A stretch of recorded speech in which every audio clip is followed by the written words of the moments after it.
नमस्कार, स्वागत है आपका। आप देख रहे हैं ये पब्लिक का सवाल है। आपके साथ मैं हूं राम मोहन शर्मा और इस वक्त हम पहुंच गए हैं मिर्जापुर विधानसभा क्षेत्र में। ये मिर्जापुर सदर विधानसभा क्षेत्र है और हम जहां खड़े हैं वो विंध्याचल धाम है, मां विंध्यवासिनी का दरबार है। यहाँ की खासियत क्या है?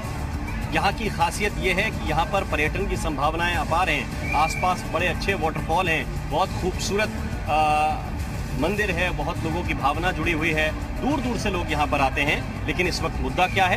तो यहाँ पर मुद्दों की भी भरमार है। ये जो तस्वीरें इस वक्त आप लोग को हम दिखा रहे हैं, माँ विंध्यवासिनी मंदिर का एक कॉरिडोर बनाया जा रहा है और कॉरिडोर के लिए आसपास की दुकानों को, यहाँ के मकानों को तोड़ा गया है। मंदिर के पास के क्षेत्र में लगभग 50 फीट तक ये निर्माण किया जाएगा और इस कंस्ट्रक्शन को आगे भी बढ़ाया गया है। जितने भी रास्ते मंदिर तक जो पहुंचते हैं उनको भी चौड़ा करने का काम किया जा रहा है और तकरीबन 35 फीट चौड़ी रोड बनाई जा रही है। तो ये तस्वीर हम इस वक्त आपको दिखा रहे हैं और इसको दिखाने का मकसद ये है क्योंकि यहाँ पर विशेष रूप से विंध्याचल धाम में ये मुद्दा बड़ा है, क्योंकि स्थानीय रहवासियों का आरोप ये है कि उनकी सहमति नहीं ली गई या उन्हें उचित मुआवजा नहीं मिला है, इस वजह से गुस्सा है।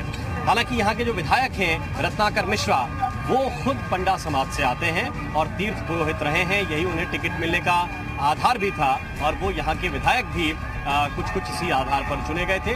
लेकिन क्या जनता खुश है? हम सीधे चलते हैं और लोगों से रूबरू होते हैं, ये बताने की कोशिश करते हैं कि मिर्जापुर में विंध्याचल धाम में लोगों के पास क्या मुद्दा है और किस आधार पर वो अगली सरकार चुनने जा रहे हैं।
विंध्य कॉरिडोर हो या वैक्सीन की व्यवस्था हो या कोरोना से टक्कर लेने की व्यवस्था, तो योगी सरकार ने अच्छा कार्य किया है। कॉरिडोर बन रहा है, क्या फायदा आप लोगों को होगा? कॉरिडोर बनने के बाद हम लोग फायदा समझ, अभी सब तो परेशानी समझ में आ रहा है। अभी तो जो परेशानी कंस्ट्रक्शन होता है वहाँ दिक्कत होती है, जहाँ जहाँ विकास होगा तो वहाँ परेशानी आएगी ही।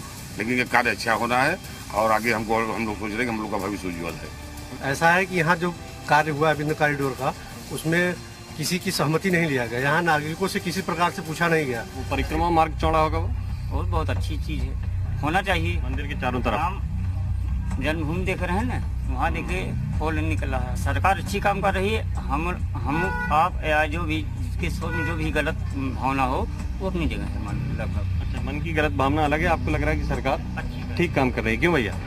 जी हाँ, बेहतर कर रही है। बेहतर कर रही है। क्या क्या बेहतर हो रहा है? बेहतर यही चौड़ाकरण, रोड अच्छे और नागरिकों को सुविधा, हर एक चीज, आने जाने में दिक्कत ना, ट्रैफिक नहीं लगना। जिनका वो कह रहा है हमारी दुकान चली गई, तो भैया दुकान चली गई तो भाई अगर देखे तो वो भी सहमत उनको होना चाहिए। नहीं, ऐसा है कि कोई भी कार्य होता है उसमें हर आदमी का सहमति लेना जरूरी होता है। तो आपको सफाई बता दी। हाँ, कि सफाई बताने से कुछ नहीं होता। हम तो सबके लिए बोल रहे हैं ना। यहाँ के लोग हैं, इनका कहना कोई गलत नहीं है। अखिलेश सरकार में भी कामें हुए हैं, बहुत से कामें हुए हैं। अखिलेश सरकार ने बहुत अच्छा कार्य किया था, लेकिन बाद के दौर में उन्होंने कोई अच्छा कार्य नहीं किया। और जो जहाँ कॉरिडोर की बात है कि यहाँ लोगों को विश्वास में नहीं, लोगों को विश्वास में लिया गया था। कुछ वरिष्ठ लोग यहाँ के थे जो उनको विश्वास में लेकर के जो कार्य किया गया वो सबको सहमति लेकर नहीं किया गया।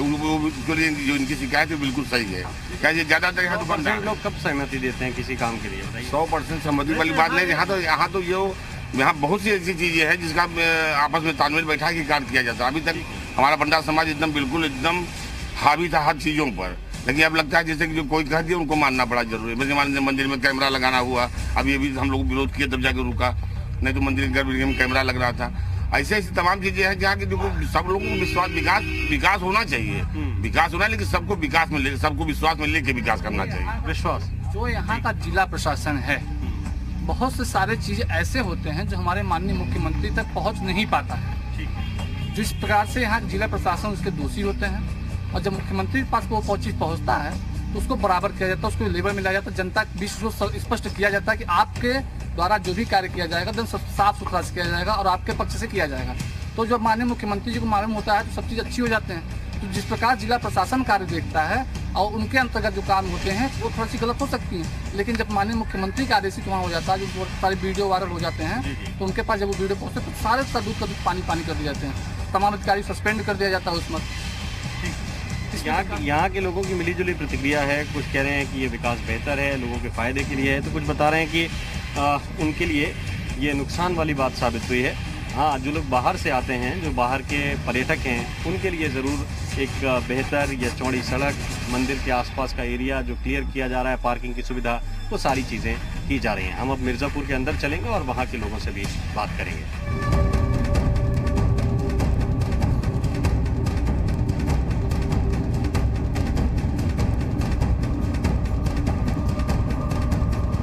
तो हम मिर्ज़ापुर में हैं और मिर्ज़ापुर की सदर विधानसभा सीट पर इस वक्त पहुंचे हुए हैं। यहाँ पर जो लोग हैं उनसे बात करेंगे, उनकी मन की बात को टटोलने की कोशिश करेंगे। उनके सवाल क्या हैं, क्या क्या हुआ है पिछले 4-4.5 साल में और जनता कितनी संतुष्ट है, मिर्ज़ापुर के असल मुद्दे क्या हैं, लोगों की असल मांग क्या है। भैया क्या शुभ नाम हुआ अपना? जी, मेरा नाम संतोष गुप्ता है। संतोष जी, संतुष्ट हैं 4-5 साल के काम से? देखिए, जिस हिसाब से हमारी कही जाती है व्यापारियों की पार्टी है, भारतीय जनता पार्टी है, हम लोग पूरी तरीके से संतुष्ट नहीं है। मिर्ज़ापुर में सबसे बड़ी चीज़ जो है वो रोज़गार की है। यहाँ पे रोज़गार नहीं है, यहाँ की युवक जो है बेरोज़गार है, जिसके चलते यहाँ पर बेरोज़गारी है, यहाँ पे अशिक्षा है, यहाँ पे लाचारी है। यहाँ पे बहुत सी ऐसी प्राकृतिक चीज़ें हैं, अगर सरकार चाहे तो उसको बना सकती है, संवार सकती है। योगी जी की क्या रिपोर्ट है? योगी जी की रिपोर्ट, यहाँ पे योगी जी के कार्यों से लोग संतुष्ट हैं। जहाँ पर सरकार जो है अत्याचार था, भ्रष्टाचार था, गुंडा माफियाओं का दौर था, वहाँ पे योगी जी ने जो लगातार कई ऐसे कारनामे किए जिससे व्यापारी संतुष्ट है कि हमारे ऊपर कोई वसूली या ऐसे अत्याचार नहीं हो रहे हैं। राशन कार्ड का कुछ गेहूँ मिलता है आप लोगों को? जी, कितना मिल रहा है? मिल रहा है, पूरा 4 यूनिट का है। 5 किलो मिलता है एक आदमी को कि 3 किलो? 2 किलो काटते हैं। क्यों काटते हैं? अब ये तो वही लोग जाने। क्या कहते हैं वो कि क्यों काट रहे हैं? ये तो नहीं बताते। अरे आप लोग आवाज़ नहीं उठाते अपनी? जी, आप लोग आवाज़ नहीं उठाते हैं कि भैया हमारा हक है, दीजिए, सरकार दे रही तो? नहीं, अब कौन आवाज़ इतना। ठीक है, ये मसला है। क्या आपको लगता है यहाँ की मूल दिक्कतें क्या हैं? मूल दिक्कत बहुत सारा है। जैसे यहाँ बेरोजगार है, सब कुछ ऐसा कारोबार नहीं है, और सड़कें हैं, जाने आने में सब चीज़ तकलीफ, दिक्कत, और यहाँ पे मतलब कुछ ऐसा ग्रेजुएशन कॉलेज नहीं है कि मतलब बच्चे बाहर से आए पढ़े लिखे। पढ़ाई लिखाई के ठीक इंतजाम नहीं है। हाँ, ठीक इंतजाम नहीं है। सरकार किसी की भी आए, लेकिन उत्पीड़न हमेशा जनता का ही होता है। सरकार खुद नहीं आती, सरकार वहाँ से रुपए लगा दिए, यहाँ चौनी आया, तो उसके लिए भी सरकार कुछ करे। डर तो प्रशासन का है ही नहीं किसी को। आपको लग रहा है कि अखिलेश यादव विकल्प हैं इसके? कोई विकल्प नहीं है। हमारे यहाँ के सर जनप्रतिनिधि सर उनके सुख दुख में उपस्थित नहीं हो पा रहे हैं। यहाँ की जनता सर काफ़ी ज़्यादा सर अशिक्षा की ओर भी सर अग्रसर है। जहाँ जरूरत है पानी की, जहाँ पानी की समस्या है, वहाँ कोई ये देखने नहीं जाता है कि अमृत जल योजना पहुँच रही कि नहीं पहुँच रही है। ये मिर्ज़ापुर के लोग हैं जो अपनी नाराजगी जता रहे हैं और ये भी बता रहे हैं कि 5 साल में कामकाज अगर नहीं हुआ है तो उसके पीछे की वजह क्या है, लोग क्या समझ रहे हैं।